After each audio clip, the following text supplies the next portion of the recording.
Welcome everyone to this community showdown featuring the Dwarves, who shall be led by Grom Brindle, and it looks like it's going to be the true king of Carrick 8 Peaks, Belagar. And today, guys, he faces off against Pugnabone and the Greenskins, who shall be led by Grimgor. So what a matchup! Two very unused lords coming in to go fisticuffs. Certainly not much to complain about. Now, as far as the dwarf build goes, it's going to be the classic Dowie box.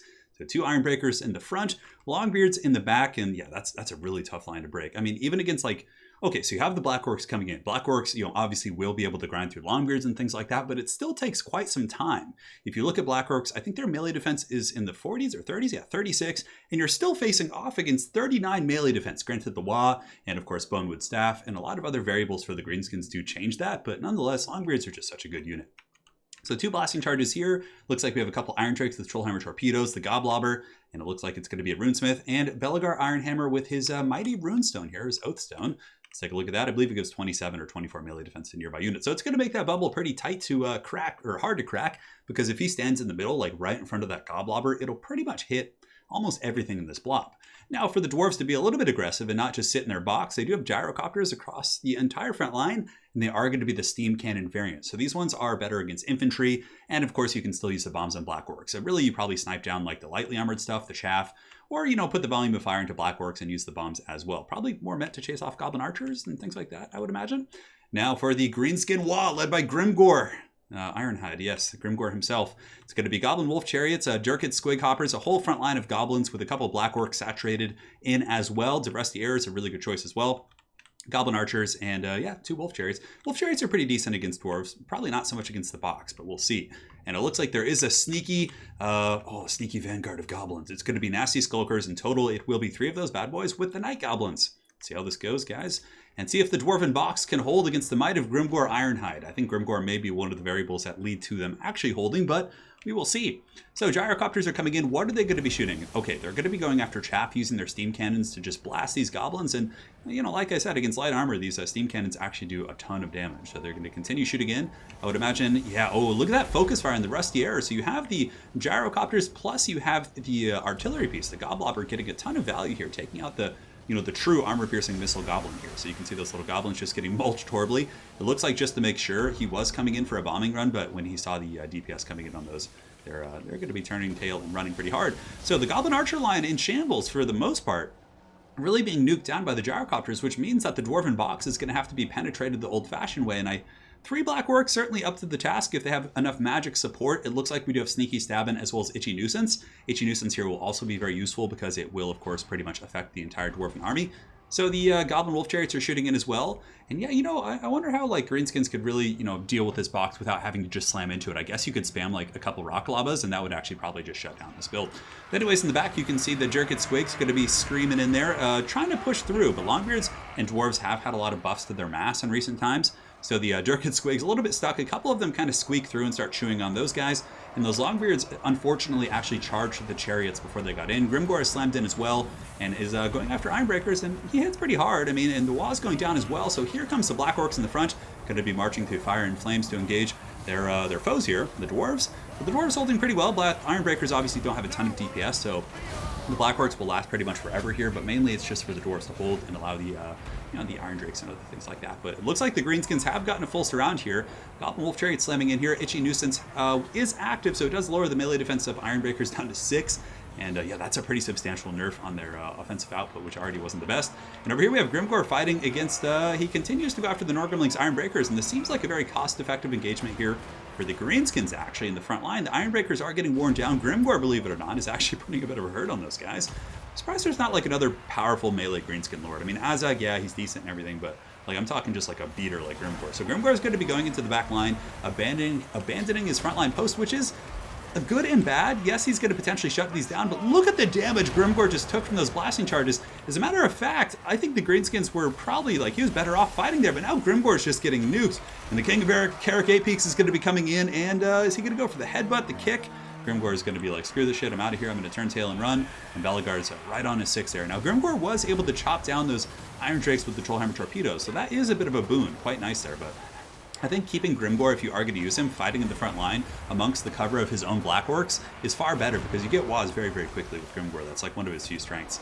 So Grimgor going to be getting pushed back here. He is broken. Belegar and the Runesmith are able to bully him. If we look at the rest of the army, it looks like the Dwarves are able to rout off the Skulkers pretty easily, simply because the Gyrocopters just sit behind the Goblins and steam cannon them to the back, which is like, this is like a dream situation right here. You can see these Goblins and other troops are just getting nuked by those guys, just taken apart.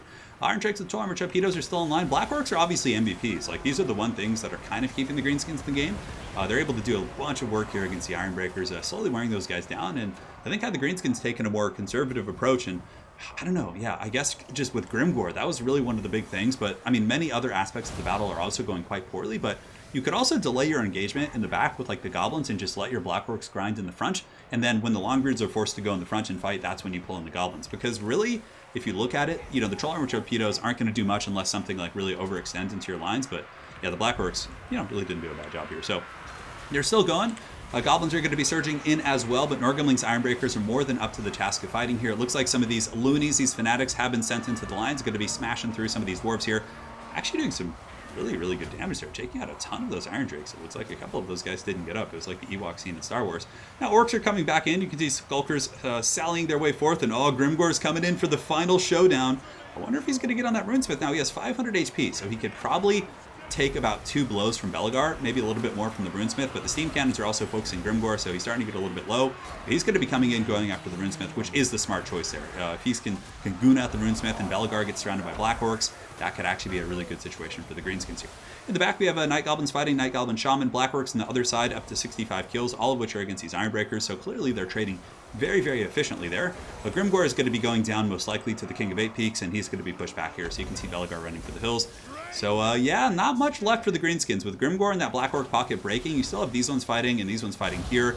Clearly, that was the biggest strength in that Greenskin army, but it looks like the Dwarves are barely going to be able to hold this. I mean, the Gyros are starting to run a little bit dry on ammo. Does he have 4 Gyros in total? 1, 2, 3, 4. So he is running quad Gyro. Okay, so I wasn't quite aware of that. Some Troll Armor Torpedoes in the distance are rallying, and that is going to be it. So the Dwarves are able to persevere with their the durability, plus using the Gyrocopter Overwatch to just melt the hordes of Greenskin chaff. Yeah, that's tricky. I mean, it's a tricky box to crack for sure, because you can never quite know if, I mean, a lot of Dwarf players do go with the box, but I mean, if you know they're doing it, it can be shut down with a multitude of methods. But in this case, like, you know, Grimgor's, I think that was like one of the big deciding factors. I think had Grimgor been more patient, sat with his Black Orcs, because he basically went from like full health to like almost nothing by just walking into 2 Iron Drakes, which is an easy mistake to make because they look like a priority unit to shut down, but the Iron Drakes really didn't have too many good targets aside from the Goblin Wolf Chariots. And like, yeah, they can hammer Black Orcs, but they have obstruction issues. So if the Black Orcs are fighting Dwarves and they're on the other side, I find that the Iron Drakes can't make the best contact. But it wasn't a bad, Greenskin build by any stretch of the imagination. It certainly had some teeth for sure. Something I think instead of the Goblin Archer line, or to support the Goblin Archer line that you go with, is using Goblin Wolf Rider Archers, because they're pretty fast and they can run under the Gyrocopters and really get some good focus fire. You can get like the Morgul's Magi Marauders and things like that to push back the Dwarven Air Force. Because aside from that, Greenskins don't have too many tools to deal with such a thing. But yeah, the Black Orcs obviously really, really MVPs. Did some work there. And yeah, Grombrindle did a good job holding his formation. Belegar was able to slap up a weakened Grimgor once he got a little bit lower. But man, look at the kills in these. 145, 155, 83, 164. That is really, really good.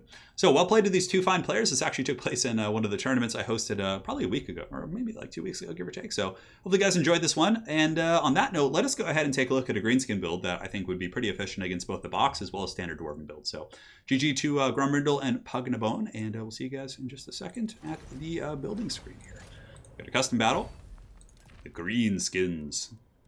Gonna go there. So if you must go Grimgor, I know like obviously like Wurzog is a better choice because yeah, let's just go with Wurzog. You can even get Wurzog on foot to make him a little bit tougher to snipe. So miscast chance obviously doesn't matter. Get back here probably. I mean, get back here is so cheap. It's only 40 gold, so it's probably worth keeping to be honest. Physical resist is nice, and the power of the wall is pretty good. Obviously, Bonewood Staff is what you're going for here. So we can keep the Gaze of Mork.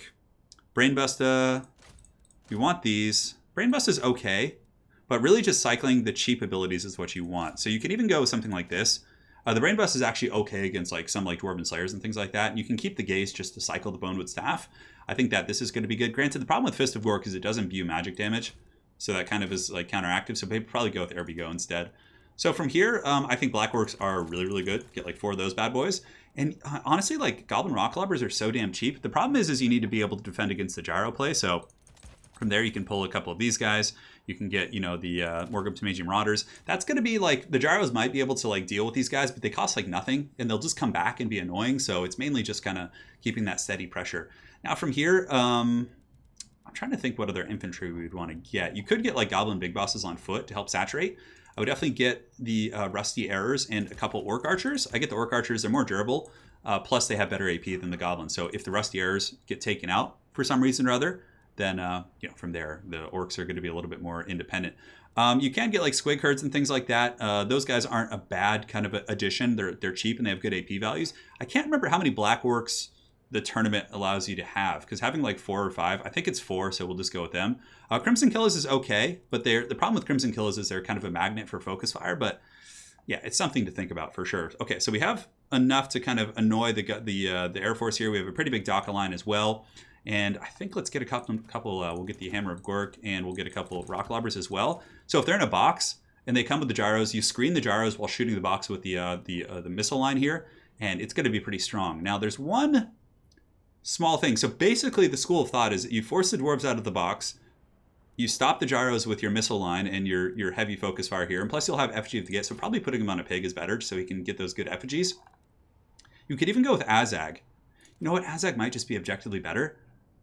Bonewood Staff's really nice, but the Spirit Leech, Buna is actually really good against Dwarven Ironbreaker boxes. Like it nukes them pretty hard, and Spirit Leech you can use on gyros, plus you have a flyer to chase them. I think this might be better actually. Yeah, so we'll do something like that.